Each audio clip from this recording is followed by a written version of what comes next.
बिस्मिल्लाहिर्रहमानिर्रहीम। हम parts of speech पढ़ रहे थे जिसमें हमने नाउन को कवर कर लिया है, प्रोनाउन को हम कवर कर चुके हैं और आज हम आपको वर्ब पढ़ाएंगे।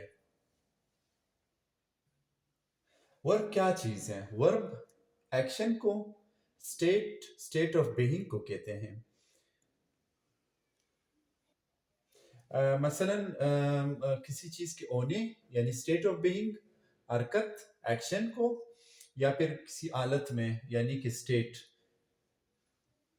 अच्छा, इसमें दो वर्ब्स दो किस्म की होती हैं, एक एक्शन वर्ब्स होते हैं, एक नॉन एक्शन वर्ब्स होते हैं।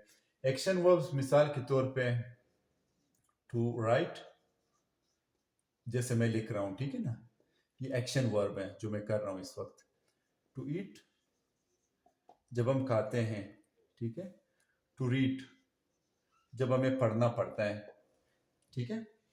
और नॉन एक्शन वर्ब्स कौन से हैं? नॉन एक्शन वर्ब्स मिसाल के तौर पे जब हम बैठे बिठाए कर रहे होते हैं, टू अंडरस्टैंड, जैसे कि आप इस वक्त मेरे लेक्चर अंडरस्टैंड कर रहे हैं, ठीक है ना। टू थिंक, जब हम सोचते हैं, ठीक है। तो ये नॉन एक्शन वर्ब्स है। इसी तरह टू स्मेल, सूंघने, जब हम सूंघते हैं। टू लुक, जब हम देखते हैं। अच्छा, लिंकिंग वर्ब क्या होता है? लिंकिंग वर्ब किसी चीज के होने की हालत को बताते हैं। उसमें यूज होते हैं एज, एम, आर। मिसाल के तौर पे हम कहते हैं अली इज द विनर, यानी अली जीत चुका है या अली जीता हुआ है। मारिया इज द मैनेजर, ये मारिया की हालत को बताते हैं कि मारिया एक मैनेजर है, मारिया मैनेजर की हालत में है। इसी तरह मैं आपको तीनों के साथ में एक एक आपको सेंटेंस बना के दे रहा हूँ। आई एम फाइन, मैं ठीक हूँ, ठीक है।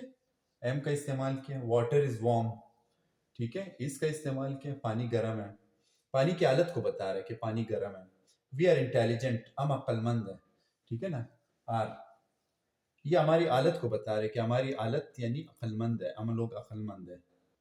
अच्छा, अंग्रेजी के रूल के मुताबिक आपने हमेशा आई के साथ एम लगाना होता है, और यू, दे, वी के साथ आर लगाना होता है, ई, शी, इट के साथ इज लगाना होता है। ये प्रेजेंट के मैं आपको बता रहा हूँ। और जब हम पास्ट में बनाते हैं तो आई के साथ हमेशा वॉज का इस्तेमाल आपको करना होगा, ई, शी, इट के साथ वॉज का इस्तेमाल करना होगा, यू, दे, वी के साथ आपको वर का इस्तेमाल करना होगा। ये रूल है अंग्रेजी का।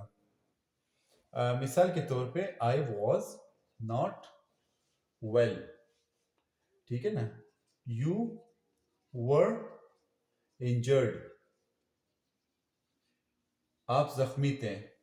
आई वॉज नॉट वेल, मैं ठीक नहीं था, ठीक है। ये उनकी हालत को बता रहा है। यू वर इंजर्ड यानी कि आप जख्मी हालत में थे। अच्छा, उसके अलावा हेल्पिंग वर्ब्स होते हैं। मिसाल के तौर पे to be, am, are, is, was, were. इसी तरह टू डू, जब हम कोई चीज करते हैं, जब हम कोई परफॉर्मेंस देते हैं तो हम कहते हैं डू, डज, डिड। और टू हैव, किसी चीज को हासिल करना, किसी चीज को अपने पास रखना में हैव, हैज, हैड। अब मैं आपको इसके सेंटेंसेस बताऊंगा कि इसको हम सेंटेंसेस में किस तरह से यूज करते हैं। एम, आर, इज ये प्रेजेंट में आते हैं, वॉज, वर जो है ना ये पास्ट में आते हैं।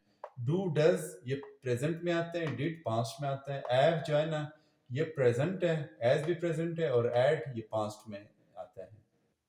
अच्छा, अगर इन हेल्पिंग वर्ब्स को हम जुमलों में लिखते हैं तो मिसाल के तौर पे she is a good girl, ये उसकी हालत को बता रहे हैं, उस खातून का, उस लड़की का, कि वो एक अच्छी लड़की है। ही डिड इट, उसने कर दिखाया। आई हैव अ कैट, मेरे पास बिल्ली है। We had a good day, हमने एक अच्छा दिन गुजारा, ठीक है। क्योंकि दिन गुजर चुका है तो हमने ऐड का लफ्ज यहाँ पे हेल्पिंग वर्ब यूज किया है। अच्छा, आगे जब हम जाके पढ़ते हैं तो रेगुलर और इरेगुलर वर्ब्स होते हैं। मिसाल के तौर पे अगर हम कहते हैं वॉच, वॉच्ड उसका पास्ट में माजी को बताता है। वॉचिंग, ठीक है, ये प्रेजेंट को बताता है, कंटिन्यूअस को। तो ये इसमें इसमें फार्मूला ये है कि वॉच के साथ हमेशा वॉश्ड इस तरह से लगता है रेगुलर में, और इरेगुलर में आप कभी नहीं कह सकते कि स्पीक को हम स्पीक्ड कह दें, ये गलत हो जाएगा। तो स्पीक का हमेशा स्पोक होगा माजी में, और स्पोकन होगा थर्ड फॉर्म। इरेगुलर वर्ड्स में पूरा वर्ड चेंज हो जाता है, ठीक है ना, लेकिन इसमें रेगुलर में चेंज नहीं होता। ठीक है, वॉच की जगह हम वॉच्ड कर देते हैं, ठीक है, वॉचिंग कर रहे हैं। हम इसको वॉच नहीं कर सकते हैं, जैसे हमने वहां पे यहाँ पे हमने स्पोक कर दिया है, ठीक है ना, यहाँ पे हम वॉच नहीं कर सकते हैं, तो ये गलत हो जाएगा। मिसाल के तौर पे अगर हम रेगुलर वर्ब का एक सेंटेंस बनाते हैं तो ये है, आई वॉच्ड द रेस, मैंने दौड़ देखा, ठीक है, पास्ट में है। इसी तरह अगर इसको पास्ट में ले आते हैं तो ई स्पोक द ट्रुथ, उसने सच बोला, ठीक है, यहाँ पे ये इरेगुलर है। हम ये नहीं कह सकते कि ई स्पोक्ड द ट्रुथ, ठीक है। अंग्रेजी जुबान में जो वर्ब्स होते हैं उनके चार प्रिंसिपल पार्ट्स होते हैं, ठीक है। मिसाल के तौर पे गो है फर्स्ट फॉर्म, सेकंड फॉर्म है वेंट, फिर इज गोइंग है और गॉन है, ठीक है। गो के साथ हम गोज ई एस भी लगाते हैं, गॉज, ठीक है, जब हम इसको रेगुलर उसमें लेके आते हैं। अगर हम इसमें जुमलों में बनाएं तो हम ये कह सकते हैं कि शी गोज टू स्कूल, यानी वो स्कूल जाती है, रोजाना जाती है school. She went to school, ठीक है, वो स्कूल चली गई। She is going to school, वो इस वक्त स्कूल जा रही है, यानी रास्ते में, ठीक है, या बस घर में अभी जूते पहन रही है, बैग पहन के और स्कूल जा रही है, ठीक है, इज गोइंग। और she has gone to school, यानी वो स्कूल जा चुकी है, एक चीज जो हो चुका है उसको, मतलब वो स्कूल जा चुकी है, चली गई है। मैं आपको इसको एक और तरीके से समझाने की कोशिश करता हूँ, ईट के जरिए। अली ईट्स द ब्रेकफास्ट, ठीक है, ये पहला फॉर्म आ गया, अली एट। अब ये एट आ गया, ईट इट हम नहीं कर सकते हैं, जैसे मैंने आपको पहले एग्जांपल में समझाया, यहाँ पे फॉर्म बिल्कुल चेंज हो जाता है, ठीक है ना, इरेगुलर वर्ब है, तो एट आ जाता है, अली एट द ब्रेकफास्ट, यानी अली ने ब्रेकफास्ट या नाश्ता कर लिया है, ठीक है। Ali is eating the breakfast, Ali नाश्ता कर रहा है। Ali has eaten the breakfast, Ali नाश्ता कर चुका है, यानी सुबह को डिनोट कर रहे हैं, इस वक्त हम दोपहर को या शाम को बैठे हैं तो ये सुबह के बारे में बता रहे हैं।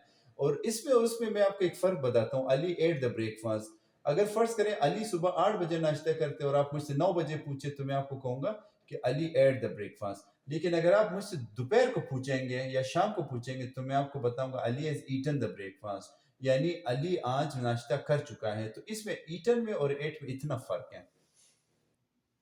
अब आप देखें इस टेबल को, मैं दोनों तरीकों से आपको अभी सेंटेंसेस बना के दिखाऊंगा। रेगुलर वर्ब में हमारे पास बेस फॉर्म मैंने आपको बताया था, फर्स्ट जो फॉर्म होता है वो वॉक है, सेकंड वॉकड है, थर्ड वॉकिंग है और फोर्थ वॉकड है। इसी तरह इरेगुलर में राइट है, रोट है, ये देखें बिल्कुल चेंज हो गया, वहां पे ईडी लगा, यहाँ पे बिल्कुल फॉर्म चेंज हो गया, तो ये इरेगुलर है। राइटिंग है और रिटर्न है, ठीक है। सेकंड फॉर्म भी चेंज हो गया और फोर्थ फॉर्म भी चेंज हो गया, जैसे वहां पे वॉकड है तो यहाँ पे रिटर्न आ गया, यहाँ पे वॉकड है तो यहाँ पे रोट आ गया, ठीक है। अब मैं आपको दोनों के एक एक सेंटेंस बना के दिखाता हूँ दोनों तरीकों से और चारों अल्फाज को यूज करते हो। मसलन ई वॉक्स, वो चलता है, ठीक है, ये प्रेजेंट है। ई वॉक्ड, वो चला, ठीक है। ही इज वॉकिंग, वो चलता है। ई वॉक्ड, ई एज वॉक्ड, ही एज वॉक्ड, वो चल चुका है, ठीक है। तो ये जो है ना पास्ट पार्टिसिपल को डिनोट करता है। इसी तरह मैं आपको इरेगुलर वर्ब की भी बताता हूं। देखें, शी राइट्स, वो लिखती है। शी रोट, उसने लिखा, ठीक है। शी इज राइटिंग, वो लिख रही है। और जो आखिरी है, शी एज रिटन, वो लिख चुकी है, यानी बहुत पहले लिख चुकी है, बहुत ज्यादा वक्फा आ गया है तो बहुत अरसा पहले वो लिख चुकी है। अच्छा, इसके अलावा अगर हम इसको इंटरोगेटिव यानी सवालिया उसमें लिखते हैं, ठीक है ना, सवालिया हालत में लिखते हैं तो हम इसको ये कर सकते हैं। मिसाल के तौर पर रेगुलर का मैंने आपको बताया था ई वॉक्स। तो अंग्रेजी का असूल ये है कि जब यहाँ पे एस लगा हो तो हम उसके साथ जब हम उसको इंटरोगेटिव में बनाते हैं तो हम उसको करते हैं डज ई वॉक। ये जो एस है ना ये यहाँ पे आ जाता है, एस और ई एस यहाँ पे आ जाता है और सवालिया निशान लग जाता है। तो ये इसमें डज आ जाते हैं, यानी सवाल है क्या वो चला। इसी तरह जैसे मैंने आपको इरेगुलर वर्ब को बताया कि शी राइट्स, ठीक है। तो इसमें हम ये कर सकते हैं सवालिया बनाने के लिए कि डज शी राइट, क्या उसने लिखा, क्या उस खातून ने लिखा। इसी तरह अब आपको मैं वॉक का और रोड का बताता हूँ, ठीक है ना, रेगुलर और इरेगुलर में। मिसाल के तौर पे हमने कहा था कि ई वॉक्ड, वो चला, ठीक है। अब इसके साथ आपको डज नहीं लगा सकते क्योंकि डज जो है ना वो हमेशा प्रेजेंट के साथ लगते हैं। यहाँ पे आपको लगाना होगा डिड ई वॉक। अब यहाँ पे आप वॉक नहीं कर सकते, ठीक है ना, क्योंकि वो ईडी जो है ना वो यहाँ पे आ गया।